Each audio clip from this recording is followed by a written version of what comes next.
Რა გლობალურ ბიზნესზე ვისაუბროთ და პირველი სიახლე უკავშირდება ყველაზე დიდ ბიზნეს პლანეტაზე. ეს არის, რა თქმა უნდა, Nvidia და ის ყველაზე დიდი ბიზნესი არის მარტივი მიზეზის გამო.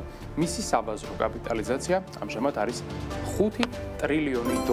ეს თავისი მოცულობით იმაზე მეტია, ვიდრე სახელმწიფოების აბსოლუტური უმეტესობის ეკონომიკის მოცულობა, ის რომ საერთოდ სახელმწიფოებს შევადაროთ, იქნება ტოპ 5-ში თავისი ზომიდან გამომდინარე, არადა ამ კომპანიაში სულ სადღაც 20-30,000 თანამშრომელი მუშაობს, ანუ ყოველ თანამშრომელზე ყველაზე დიდი კაპიტალიზაციის მაჩვენებლით არის ეს კომპანია, ასევე რეკორდსმენი. სხვათა შორის, ეს კომპანია სადღაც წელიწადნახევრის წინ ტრილიონიანი შულზეც კი არ იყო და სულ რაღაც წელიწადნახევარში, AI ბუმის დაწყების შემდეგ, მან დაიმატა პირდაპირ 5 ტრილიონის კაპიტალიზაცია. ასეთი მკვეთრი აღმასვლა არც ერთ ტექნოლოგიურ კომპანიას არასოდეს არ ქონია და ძალიან მეეჭობა რომელიმე მსგავსი რა საერთოდ არც ერთ კომპანიას არასოდეს არ ქონია. ერთადერთი ალბათ კომპანია, რომელსაც მსგავსი რამის გაკეთების უნარი აქვს, ეს არის ალბათ OpenAI, რომელმაც საერთოდ დაიწყო ეს AI ბუმი და რომელიც ვითარდება თვალის მომჭრელი ტემპით და სხვათა შორის Nvidia-ს ამ მწვერვალზე ასვლა სწორედ OpenAI-ით არის გამპირობებული, მასთან პარტნიორობით და ზოგადად ChatGPT-ის მოხმარებით, რომელსაც სჭირდება ძალიან ბევრი AI პროცესორი, რომელსაც Nvidia აწარმოებს. თავად ეს კომპანია წლების განმავლობაში ცნობილი იყო გამომთვლელი ბარათებით, GPU-ებით, რომელსაც კომპიუტერებში ხედავთ, მაგრამ დღეისათვის უკვე Nvidia-სთვის GPU-ების წარმოება არის ერთ-ერთი ბიზნესი, რომელიც უკვე აღარც კი არის მისთვის რელევანტური, მისი მთავარი ბიზნესი ეს არის data ცენტრების მომარაგება AI პროცესორებით, სადაც მას აქვს კოლოსალური მოგების მარჟები და ის უკვე არის პირველი კომპანია, რომელსაც ჯერ გადააჭარბა 4 ტრილიონიანი შნულს, ახლა კი უკვე არის პირველი კომპანია, რომელმაც დღეს ოფიციალურად გადააჭარბა 5 ტრილიონიანი შნულს. სხვათა შორის, სულ რაღაც 24 საათში ჩვენ გავეცნობით Nvidia-ს შედეგებსაც, წინასწარ შედეგებს, ხოლო მესამე კვარტალის შედეგები უკვე ცნობილი გახდება დაახლოებით 2 კვირაში, წინასწარი შედეგები იქნება ცნობილი რამდენიმე საათში და დაახლოებითი წარმოდგენა გვექნება იმასთან დაკავშირებით, როგორ დაიხურა მესამე კვარტალი. თუ კი მესამე კვარტალშიც გადააჭარბა Nvidia მოლოდინებს, მაშინ შეიძლება მან კიდევ 9 ტრილიონი დაიმატოს, ამას პროგნოზირებენ ანალიტიკოსები, მოკლედ ძალიან დიდი მოლოდინებია ამ კომპანიასთან მიმართებით, ხოლო ამისი გამაპირობებელი მიზეზი არის ახალი პარტნიორობები და თანამშრომლობები. რამდენიმე საათის წინ მან დაანონსა პარტნიორობა Eli Lilly-სთან, ასევე რა თქმა უნდა Oracle-თან, OpenAI-სთან, Anthropic-თან და ლამის ყველა კომპანიასთან, რომელიც საერთოდ რამეს აკეთებს ტექნოლოგიების მიმართულებით. ამ მხრივ Nvidia არის მთელი პლანეტის ყურადღების ცენტრში. Nvidia-ს ჩვენ კიდევ შევეხებით გადაცემის მიმდინარეობისას, იქამდე კი ვახსენოთ კიდევ ერთ ტექნოლოგიურ გიგანტი ამერიკული Apple, რომელიც გახდა პრინციპში მესამე კომპანია, რომელმის კაპიტალიზაციამ გადააჭარბა 4 ტრილიონ დოლარს. Apple-იც იქვია, ხო, 1 ტრილიონი საკმაოდ დიდი რიცხვია. კარგად უსწრებს მას Nvidia, თუმცა Apple-ის შეფასებაც საკმაოდ მაღალ ნიშნულზე ასული. როგორც ვახსენეთ, მესამე კომპანია გახდა სულ რაღაც, ვინც გადააჭარბა 4 ტრილიონს. ცნობისთვის Apple-ის გარდა ელიტარ კლუბში ამჟამად შედიან ჩვენს მიერ ახსენები Nvidia და Microsoft-ი, რომელიც Microsoft-ი ამ კლუბში 2 დღის წინ გაწევრია და სულ რაღაც ასე რომ ასე სწრაფად მოახდინეს. ცხელი კლუბია, არავინ იყო დაახლოებით 2 თვის წინ ერთი იყო მხოლოდ მე Nvidia დიდი ხანი და ახლა უკვე 3 წევრი ყავს. ხო, Apple-ის წარმატება ძირითადად განპირობებულია iPhone 17-ით და ამ სერიის წარმოშობით, თუმცა მე მინდა გითხრა რომ ანალიტიკოსების წინასწარ პროგნოზებს ალბათ ძალიან დიდი ასე ვთქვათ, ნახტომით გადააჭარბებს iPhone 17-ის გაყიდვები, იმიტომ რომ კაპიტალიზაცია უკვე საკმაოდ გაიზარდა და ეს არა მარტო ჩინეთის ბაზარზე. რამდენიმე საათში გავეცნობით უკვე კონკრეტულ შედეგებს. ევროპაშიც Apple-ის გაყიდვები არის ძალიან კარგი, შესაბამისად კომპანიის მისამართით ნდობა არის გაზრდილი. ასევე შეგვიძლია ვთქვათ, რომ Apple-მა თხელი სმარტფონების სეგმენტში ჩინეთში დაამარცხა Samsung-ი, რადგან Samsung-მა Edge სერიის წარმოება უკვე შეწყვიტა და ასე რომ მთავარი კონკურენტი მაგნაცილში Apple-ს დამარცხებული იყო. ანალიტიკოსების განმარტებით Apple-მა წელს გამოშვებული პროდუქტებით, მათ შორის ჩიპებით შეძლო ინვესტორების დარწმუნება, რომ მას ტექ ინდუსტრიაში მნიშვნელოვანი ჩამორჩენა არ აქვს და კვლავაც ძლიერ მოთამაშედ განიხილება. ცნობისთვის ამერიკული კომპანიის ყველაზე დიდ გამოწვევად დღემდე რჩება 2022 წელს აღდგენილი Apple Intelligence, რომელიც არ არის იმ მასშტაბის და იმ ასე ვთქვათ საერთოდ არ არის მარტივად რომ ასე ვთქვათ ვინმეს რამე კონკურენცია გაუწიოს.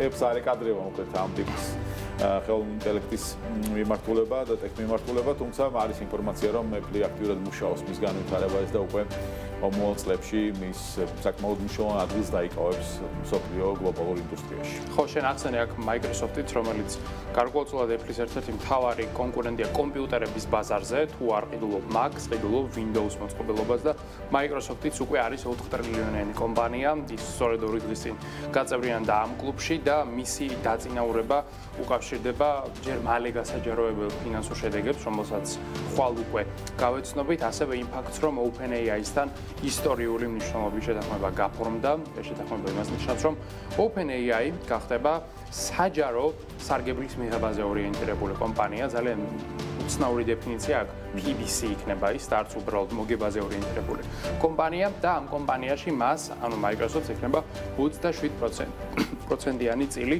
რაც დღეს არის 135 მილიარდი დოლარის ეკვივალენტი. ეს 135 მილიარდი არ არის აქ მთელი ამოსავალი წერტილი, მთელი არსი ის არის, რომ მას 27% იქნება OpenAI, რომელიც ერთ დროს შეიძლება თავად იქცევს 5-6-7 ტრილიონიანი კომპანია და ანუ Microsoft-ის სამარაჯამოდ დარჩება მის ძალიან მსხვილ ინვესტორად, ეს კი რა თქმა უნდა ახარებთ Microsoft-ის აქციონერებს. ასევე მათ ის ამბავიც მოსწონთ, რომ OpenAI Microsoft-ისგან აპირებს 250 მილიარდის სერვისის შეძენას, აქ საუბარი არის Azure-ის Cloud სერვისზე, რომელსაც გარანტირებულად. ხო, გარანტირებული შემოსავალი იქნება, რომელსაც მიიღებს Microsoft-ი თავისი შვილობილი კომპანიისგან, ეს კი რა თქმა უნდა ინვესტორებს ახარებთ, მათ მიიღეს როგორც სტარტაპის ყველაზე დიდი წილი, ასევე მისგან გარანტირებული შემოსავალი, ამას უკეთესი, რა შეიძლება ყოფილიყო Microsoft-ისთვის და ამიტომაც მისი აქციები ერთ კვირაში ლამის 5%-ით გაიზარდა. ის უკვე ახლა არის 4 ტრილიონიან შეფასებაზე და თუ კი კვარტალური შედეგები, რომელსაც სულმოწველად ველოდებით იქნება დამაკმაყოფილებელი, სავარაუდოდ კიდევ რამდენიმე მილიარდი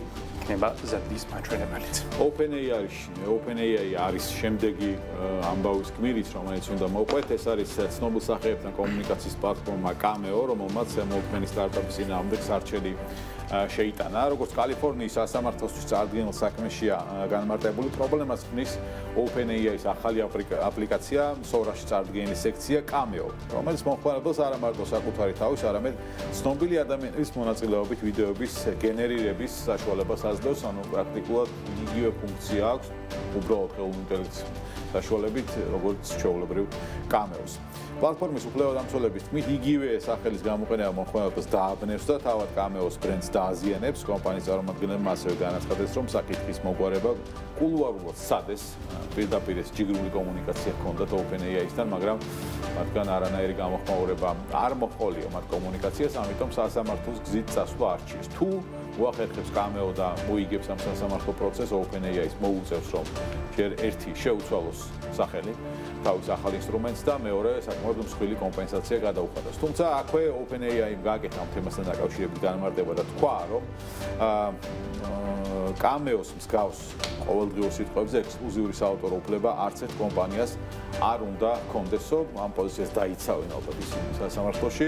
განმარტებისთვის სიტყვა Cameo ქართულად ნიშნავს ცნობილი ადამიანის ეპიზოდურ გამოჩენას რომელიმე ფილმში, ესე იშიფრება Cameo, რომელიც წლებია უკვე ბაზარზე პოზიციონირებს, თუმცა OpenAI-ის გამოჩენა მათ გარკვეული პრობლემები შეუქმნა, ალბათ უფრო კონკურენციის მხრივ. ხო, შეიძლება ეს პრობლემა კი არა, მათთვის ყველაზე დიდი აღმასვლის წერტილიც იყო, სადღაც მათ თუ სასამართლო დავა მოიგეს, რამდენიმე მილიარდს მიიღებენ კომპენსაციის სახით, რაც დიდი გამარჯვება იქნება. კიდევ ძალიან დიდ გამარჯვებას მიაღწია Eli Lilly, ეს არის ყველაზე მსხვილი ფარმაცევტული კომპანია ბაზარზე, რომელიც სხვადასხვა ტიპის პრეპარატებს ქმნის და მან პარტნიორობა დაიწყო Nvidia-სთან. პარტნიორობის ფარგლებში Nvidia Eli Lilly-ისთვის შექმნის ახალი ტიპის AI სუპერკომპიუტერს, რომლის მიზანიც იქნება ფარმაკოლოგიური მიმართულებით კვლევებისა და ცდების ჩატარება. ჩვენ ხშირად საუბრობთ იმაზე, თუ რა პრაქტიკული დანიშნულება შეიძლება ჰქონოდა ხელოვნური ინტელექტს მედიცინის მიმართულებით და აი უკვე მივედით ამ ეტაპამდე, მარტივად რომ ვთქვათ, ეს იქნება სპეციალური დანადგარი, რომელიც მილიარდობით კალკულაციას გააკეთებს ყოველდღიურად და ცდების ჩატარება აღარ იქნება საჭირო რეალურ დროში, რადგანაც ყველა საჭირო ცდას ხელოვნური ინტელექტი ვირტუალურ სამყაროში გააკეთებს და მეცნიერებს მარტივად რომ ვთქვათ, მისცემს გზა ან ფორმულას ან ზუსტ გზას, როგორც შეიძლება მივიდნენ ფორმულამდე, რაც წესით წამლების კვლევების პროცესს დააჩქარებს გეომეტრიული პროგრესიით და ძალიან მალე შეიძლება უმძიმესი დაავადებების სამკურნალო საშუალებებიც კი ვიხილოთ AI-ის პროცესს ვერ დააჩქარებს. მაგას ვერაფერი ვერ უშუალებს, მაგრამ აღმოჩენის პროცესი რომ დაჩქარდეს, ეს უკვე იქნება უდიდესი გამარჯვება და ხელოვნურმა ინტელექტმა ერთი დაავადების სამკურნალო ფორმულას მაინც თუ მიაგნო, ეს უკვე იქნება AI-ისთვის ერთ-ერთი ყველაზე დიდი გამარჯვება, რომლის მიღწევაც ამ ტექნოლოგიას შეუძლია. კი ბატონო, NVIDIA მოკეთ რაღაც მთავარი გმირი გახდა დღევანდელი ჩვენი გლობალური ხო, ამიტომაც არის 5 ტრილიონზე ასული ზუსტად. შესაბამისად, მისი ღირებულებაც ამაზე ნახოთ მეტყველებს. ამ შემთხვევაში Lucid Group-თან, ამერიკული ელექტრომობილების წარმოებულთან თანამშრომლობაზე უნდა მოუყვეთ მაყურებელს. NVIDIA-მ დაიწყო მათთან თანამშრომლობა, როგორც კომპანიაში განმარტავენ, მომავალ წელს გამოვა Lucid-ის ახალი ელექტრომობილი, რომელიც იქნება თვითმართველი და ეს NVIDIA-ს Drive AGX 4 ჩიპზე იმუშავებს. ანუ ეს არის სრულიად ახალი მიმართულება და როგორც Lucid-ში ამბობენ, ის იქნება სრულად თვითმართველი ავტომობილი, მინიმალური ჩარევაც შეიძლება არც დასჭირდეს ძღოლისაგან ამ ავტომობილს. ასევე Lucid-ი აცხადებს, რომ ხელმისაწვდომობის გაზრდა სურს მისი ავტომობილებისთვის. ახლა Lucid-ზე IAP იქნება ამბობენ ავტომობილი. Lucid-ი არის ღირებულება $70,000 აჭარბებს და 100,000 აჭარბებს ძალიან მარტივად, თუ კი ოდნავ მაინც რაღაცა ოფშენებს დაუმატებს. ხო, საფარისო ღირებულება არის 70,000, უბრალოდ არავინ არ ყიდულობს 70,000 400-400-დან იწყება, თუმცა რა თქმა უნდა, ავტომობილს ყიდულობ, სურს რომ მეტი კომფორტი იყოს და შემდეგ ადიხარ მეტი სიმძლავრე ქონდეს და რეჯი. კი ბატონო, ამ შემთხვევაში Lucid ახალი მოდელის გამოშვებით კონკურენცია უნდა გაუწიოს Tesla Model Y-ს და Rivian Errors. თუმცა ამ შემთხვევაში საფასო კატეგორიები ძალიან განსხვავებულია, იქ იწყება $40,000-დან და Lucid-ის ავტომობილები, როგორც მოახსენეთ, საკმაოდ მაღალ კატეგორიაში პოზიციონირებენ. Lucid-ის წარმომადგენლების განმარტებით, NVIDIA-ს ჩიპზე მორგებული თვითმართველი სისტემა მოძრაობის არა მარტო კამერებს, არამედ რადარებს და ეგრეთ წოდებულ LiDAR ტექნოლოგიას ეყრდნობა. ჯერჯერობით Tesla-ს არ აქვს ეს ტექნოლოგია, თუმცა თვითმართველ ნაწილში ალბათ Tesla დღესდღეობით შედარებით უფრო მოწინავე პოზიციებს იკავებს სოფლიოში. ნახოთ, როგორ გამართება Lucid-ის გეგმები, თუმცა ფაქტი ერთია, რომ მათი პარტნიორობა NVIDIA-სთან საკმაოდ კარგ მომავალს გვინდება ამ ავტომწარმოებისთვის.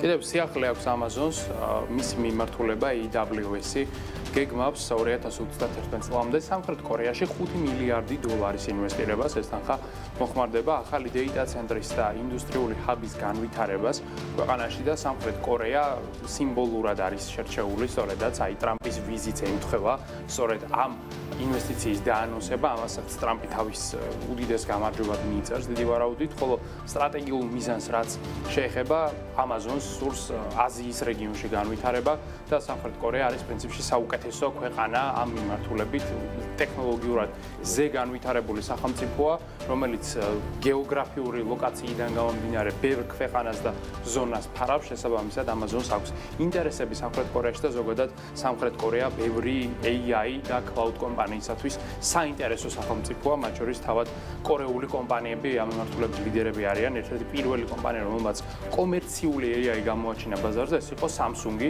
S24 სერიაში, ჯერ კიდევ მაშინ იყო AI წარმოდგენილი, როდესაც ChatGPT იყო ფაქტობრივად რამდენიმე თვის გამოსული. შესაბამისად, ბავშვი იყო, აი იმ დროს ჰქონდა S24 სერიაზე AI-ის მხარდაჭერა, ამიტომაც ძალიან ლოგიკური ნაბიჯი არის ეს Amazon-ის.